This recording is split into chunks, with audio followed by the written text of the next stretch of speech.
Hey everyone, I was diagnosed with severe left hip osteoarthritis several years ago, and of course, under the assumption at some point I'm gonna probably have to have the hip replaced. Maybe it's a genetic issue to it, component to it, because my mother's had both hips replaced. But in the meantime, I'm able to function and walk with a noticeable limp, but I also exercise regularly. Some days I can't do it as much as I want to, but other days I can actually go pretty far. After I overcome the resistance, that is. So, what I mean by that is when I first start walking, it seems very irritated. I have to go about a mile on it before it starts to loosen up.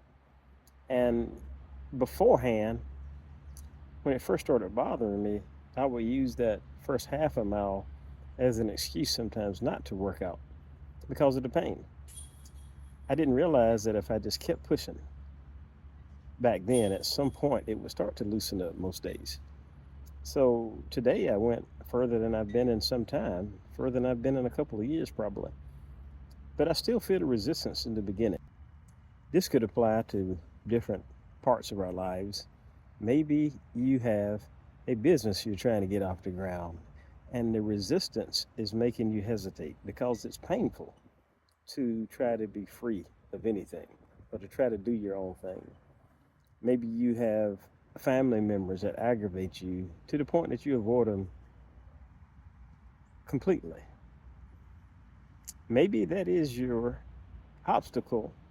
Maybe that obstacle is the way for you. Maybe you need to confront that. Joseph Campbell said that the cave you fear to enter holds the treasure that you seek.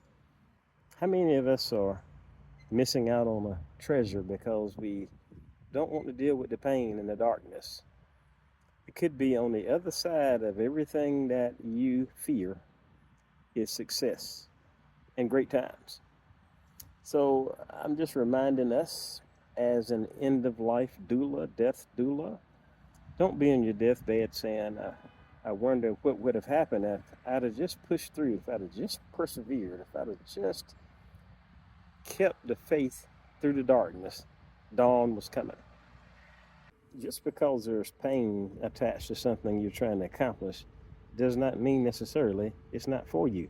Sometimes pain is a warning to turn around, but sometimes pain is trying to get your attention and it wants you to push through because it's disguised as resistance. And resistance, the purpose of resistance is to get you to give up because you're going down a road less traveled. And if everyone could do it, they would. But pain serves as a check to see, are you really serious about accomplishing this?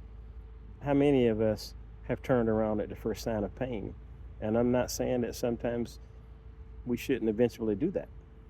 But sometimes riding the pain out to see what journey this is trying to lead me on can make your life more productive.